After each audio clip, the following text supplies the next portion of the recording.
নিরোগ সুস্থ সবল মানুষের তালিকায় আনতে বাধা হয়ে দাঁড়ায়, যেমন হিন্দু ধর্ম, বৌদ্ধ ধর্ম, হিন্দু ধর্ম, খ্রিস্টান ধর্ম, তথাকথিত শেষ ধর্ম। তোমার পিঠ হবে না তোমার পারলে আসুক না, মুসলিম আসুক।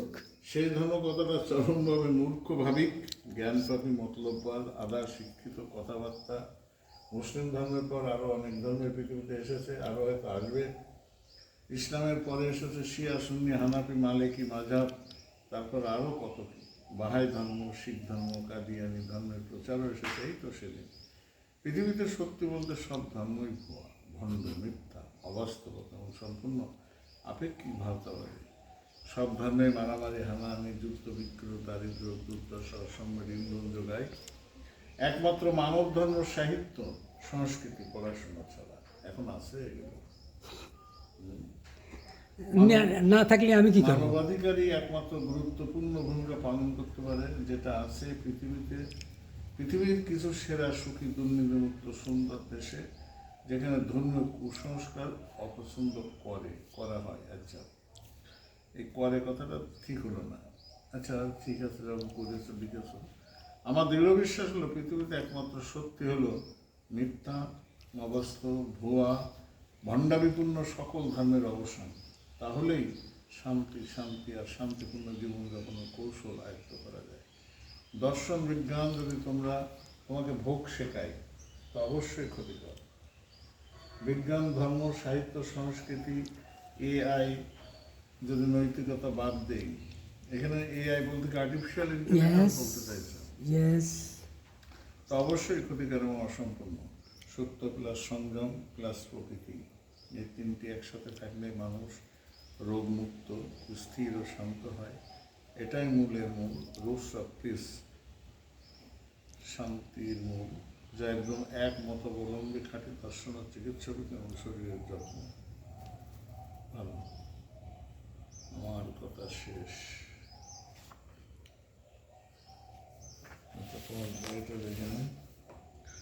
এম নুরুন নবী, লেখক, গবেষক, দার্শনিক, জন্ম যশোর, প্রাকৃতিক মনোরম পরিবেশে বেড়ে ওঠা বাঙালি 10 জনের মতো গ্রাম সড়ক রাজধানী 1978 প্রথম মনোরম করে প্রাচীন রাজনীতি থেকে বের হয়ে 80 সালে ঐতিহ্যবাহী ইউএন কলেজ থেকে এইচএসসি পাস করে ঢাকা বিশ্ববিদ্যালয় প্রাণী বিজ্ঞান বিভাগের ছাত্রদের নানান ধরনের সামাজিক কাজের মাধ্যমে কর্পোরেট জীবন শুরু। তুমি ঢাকা বিশ্ববিদ্যালয় শেষ করেছো, তা দেওনি? ও দিছি, ওই বইটাই বিভিন্ন দিছি। জায়গায় বক্তৃতা, ট্রাফিক সমাজের দর্শনশাস্ত্র, গবেষণা, ফল থেকে কীভাবে সুস্থ সবল নিরোগ সুখে ভারসাম্যপূর্ণ জীবনে দীর্ঘ জীবনযাপনের কৌশল আয়ত্ত করা যায়, তা নিয়ে গবেষণা করে আসছেন। তার কাজ দর্শন, বিজ্ঞান ও স্বাস্থ্যর সাথে নৈতিকতা এবং প্রকৃতির সঙ্গে মানুষের সম্পর্কের অন্তর্দৃষ্টি। তার লেখার কেন্দ্রবিন্দু হল কীভাবে সততা, জ্ঞান, প্রজ্ঞা, দর্শনের মাধ্যমে মানুষ ভারসাম্যপূর্ণ জীবনযাপনের কৌশল আয়ত্ত করতে পারে। তিনি দি রুটস অফ পিস এবং মূলের মূল, রুট অফ পিস। আচ্ছা, এখানে একটা জিনিস, তুমি কি এটা দেখাইছো কাউকে এই জিনিসটা? রুট অফ পিস মানেটা কি? রুট অফ পিস মানে হলো শান্তির মূল, ইয়েস। তাই তো?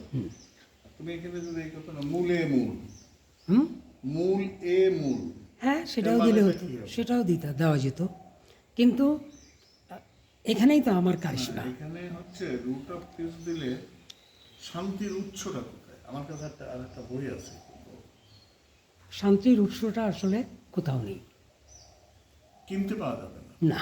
তোমাকে নিজের ভিতর থেকে ইয়েস, এটাকে বের ইয়েস, করতে হবে। ইয়েস, সেটাই আমি বলতে চাইছি, সেটাই আমি It বলতে will চাইছি। produce in your mind Yourself. if you are always calm and quiet. Yes, definitely, Then you feel that I am okay. Yes, Then peaceful mind and single-minded, কি বলা চলে, single mind devotion. ডেফিনেটলি 100%। সেগুলো হয়, যাক এগুলো ঠিক আছে, ভালো ইয়ে করেছো। তো তোমার yes, you all are not right, এইগুলো দিয়ে করে তোমার এই ছবিটা দেখেন, করে ইভলিউশনের ছবিটা দেখেন, এগুলো সব আমি না, করছি। এই তো এখানে দেখছি। হ্যাঁ, ওই লাস্ট, ওগুলো বুঝবো না কেন? ওগুলো না না বুঝো না তা বললেই নাই, না, না, আমি আমাদের বলছি এই বিশ্ব ব্রহ্মাণ্ডের মূল আমরা আমাদের এই সুন্দরী। আমাদের এই সুন্দরী, হ্যাঁ ওটা আমার ইচ্ছা করে লেখা, সুন্দর থেকে সুন্দরী লিখেছি, এটা চিন্তা করার কিছু নেই। বিশ্ব ব্রহ্মাণ্ডে যে কত এই ক্ষুদ্রাতি ক্ষুদ্র প্রাণের পৃথিবীর সেরা মানুষের জানা আছে। বেশিরভাগই অসত্য মিথ্যা তত্ত্ব জানে।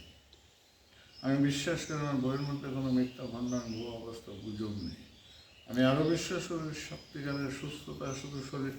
আচ্ছা, এটা আমি দেখছি আগে পরে, আমি এখানে কৈফিয়ত বিশ্বাস। জীবনে সিঙ্গেল থাকায় ভালো, কি দরকার বাপের খেয়ে পরের নাই, আরে কৈফিয়ত বিশ্বাস। কাউকে বিশ্বাস করার সময় একটু ভেবে করবেন, কারণ কখনো কখনো নিজের আচ্ছা, ওইগুলো দাদা, ওইগুলো আপনি পরে দেখেন। আপনি শুধু নতুন চিকিৎসা বিজ্ঞান, আমি নতুন চিকিৎসা বিজ্ঞান লিখছি, ওইটা একটু দেখেন প্রথম পেজেই। এবং আমি বিশ্বাস করি পৃথিবীতে এরকম আর কেউ লেখে নাই, এটা আমার বিশ্বাস। আচ্ছা, এটা তোমার ইয়ে করেছো কোথাতে? মাদিরা আচ্ছা, গ্রন্থ তোমার আমি কিন্তু প্রকাশক, এ বইয়ের আমি লেখক, আমি প্রকাশক, আমি সম্পাদক। এটা তো তোমাকে প্রচুর ইয়ে দিতে হবে। অবশ্যই 27 বছর লেগেছে কি এমনি? না না, সে 27 বছর লাগবে, কিন্তু হকিন্সের কি দিয়েছে? Intelligence, the ability to adapt two self, এগুলো কি ওদের ইয়ে, না এটা কি কোনো রেফারেন্স নাকি?